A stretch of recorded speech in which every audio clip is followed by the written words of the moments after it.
მაგიზიანებს ქართველი კაცები, როცა ქართველ ქალებს მანძღავენ და კომპლექსიანებს და რაღაცა დაძაბულებს ეძახიან. ძალიან დიდი ბოდიში, მაგრამ ეს ის საზოგადოება არ არის, სადაც ქალი კუხნაში და ბუდკაში შეაგდეს. ეს ის საზოგადოება არ არის, სადაც ქალზე ძალადობა თუ ხდება. ეგრევე მის გამტყუნებას იწყებენ და იმის კითხვას რა ეცვა და ასე გვიან რა უნდა და გარეთ თუ არ იცნობდა და არ იცოდა სად მიდიოდა, რატომ მიდიოდა.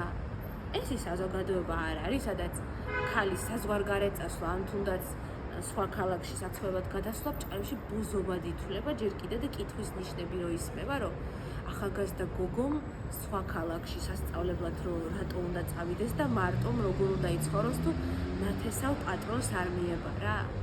თქვენ თვითონ შეუწყვეთ ხელი ამ ქალების და ჩვენს აი ამ დაკომპლექსებულ მდგომარეობაში ჩავარდნას და თქვენ არ კითხულობთ და არ ითვლით ვის რამდენი პარტნიორი ყავდა თუ როგორც არის.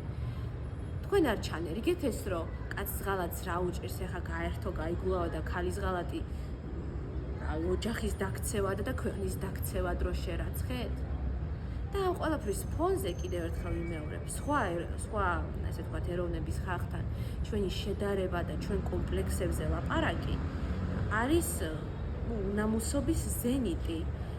იმიტომ რომ კიდევ ერთხელ ვიმეორებ ეს ქცევა არის ყველანაირად ლოგიკური, ეს არის პასუხი იმ რეალობაზე, რომელიც ჩვენ საზოგადოებაში არსებობს და რომლის შექმნასაც, რა თქმა უნდა, კაცები ძალიან დიდ წილად ხელს უწყობენ.